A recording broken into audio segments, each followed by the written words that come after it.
from all around Geelong. I'm here to tell you how football. Good morning and welcome again to the GDFL Footy Show, coming to you from a cool Saturday morning right here in Geelong. Great round of matches last weekend with the Bell Post Hill Panthers getting home over Anarchy, who did a great job over at Footrod Flats, right in the game till about three-quarter time. Justin Tarr kicking 7 goals. Winchelsea, too good for the Belmont Lions. Brody Donald kicking 5 goals in that match. Bannockburn, too good for the Werribee Centurions. Tom Mullane Grant for Bannockburn kicking 8 goals, and a big weekend coming up for the Centrals this weekend. We'll talk about that a little bit later on.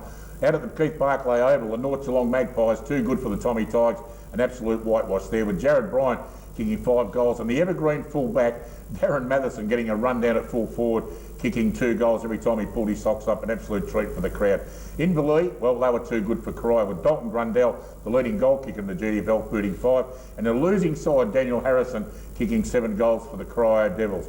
And the 94.7 match of the day was Geelong West defeated East Geelong. I'll start that again, don't worry about putting my teeth back in.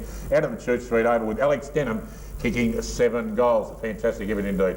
Hello, I'm Dick Philkpott, and once again I've assembled one of the biggest brains in local and country football in my good mate Grubby Cations. Good morning, mate. And good morning, Dick, and it's lovely to be back on a beautiful morning here on a Saturday morning.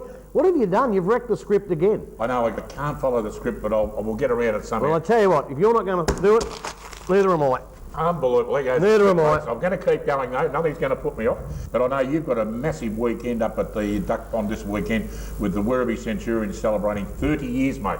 Now I've got this here. Have a look. Get that on the camera, Mr. Producer. Look at that. That's big day up there. Got a heritage jumper. And you've also got a massive reunion with all the players up there. It'll be a great day. It will be. They're targeting 30 years ago, as you said, we came in. We won the premiership in that year.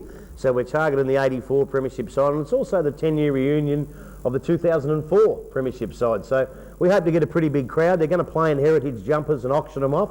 I'm not quite sure I'll still be awake by that time, but... They've got a little jumper for you? No, with my muscles, they couldn't quite get one big enough. But no, look, it should be a really good day.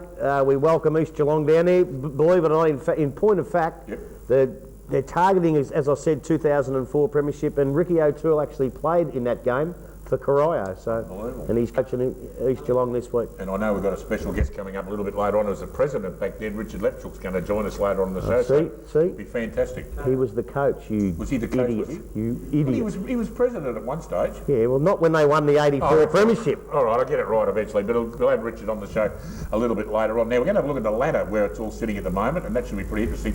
There it is there on your screen. Bell Post still sitting on top, still undefeated, and they're on a massive percentage as well with 8 wins. North Geelong just behind them with 7 wins, followed by the Inverleigh Hawks, East Geelong, Winchelsea Blues back inside the final 5 at this stage. With Geelong West, they're coming along very, very nicely. Werribee Centrals, Bannockburn, well, they could still make it perhaps. Anarchy right out of the picture now. Belmont Lions, Corio and the Tommy Tigers are having a dreadful season at the moment. And the goal kicking, Graham on 31, Grubby, that's pretty good as well. And you can see it there, folks, with Jason Buddy and Etheridge Harrison, very well for Corio in a losing side. And of course right down to Blake Miller, PJ DeSanto and Jamie Pittman from the North Geelong Magpies. Now, at the game last week, Grubby, I understand you caught up with the successful winning coach of the Geelong West Cheetahs in Nick Washington. So here they go now, and Grubby, I'm assuming, will be the smaller one. We saw you in round 1. You were a disgrace in round 1. I can say that now.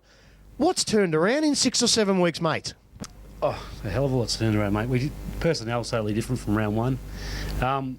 Just a bit of belief in the boys. They've had a hard couple of weeks, and we know where we're at, and we've been realistic about our approach on the football. We've won games just getting over the line at the moment, and I knew today that we had to come out and actually, prove a point to the rest of the competition. I think that sort of spurred the boys on a little bit too, to have that belief and send that out to the rest of the competition as well. So, you told us before round 1 you had a new ruckman. We watched him out here in round 1. And he was an embarrassment that day. He couldn't run. He couldn't get off the mark. We saw him today. He couldn't jump in the first couple. We thought, it must have been the mud because he put in a great performance. Benny Bolton went off the ground. It was close for a while, but he put a great performance in. He give you a lot of drive out of the middle. Oh, he's fantastic today, and he was really good last week as well. We gave him a bit of a run in the twos a couple of weeks back, and I think they gave him his confidence back. With Jervy's overseas at the moment, it sort of gives G, we've spurred G on a little bit to try and say, look, you got 5 weeks, mate, to sort of prove yourself as the #1 ruckman, and so I think that sort of worked for him as well. So, look, yeah, look, he's not pretty to watch, but he does the job and he's a hard worker. And look, that's all we need. That's all we asked of him today, and he did the job all day. So, yeah, we're really happy with him. Well, he certainly did that today. East Geelong got a fantastic forward line. Your back six obliterated them today, mate. They certainly did. Our back line is a very good back line. They've had plenty of practice in the last couple of weeks. So, just trying to get that right. And I think once they played the Spinal loose in our forward line, and Jimmy Johnson was free, I think that was a big mistake on their point, because Jimmy just used the ball and repelled that many attacks from him. So it was just a really good game, good captain's game for our captain as well. So yeah, well, that was hotly discussed when it happened in the box too, and we agree with you. Go from one end of the ground to the other. Stan Chewy, didn't know much about him. He provided a bit of real live wire up there. He was good. The few of them up there were good. The big bloke out at centre forward, he was good. But gee, Alex Denham, how good was he, mate? I've been trying not to draw too much attention to the fellow, mate, because we know where he's at. And everyone forgets Al Denham's only 21 years old.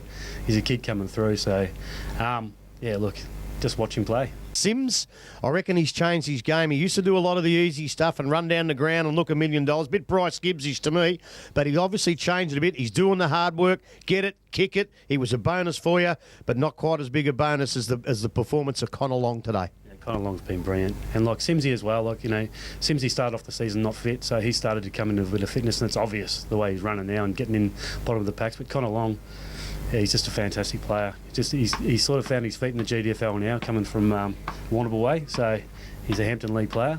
And look, skills speak for itself, and he just come and repelled so many attacks, and then also plenty of run off the half-back line today too, so him and Bradshaw just complement each other really.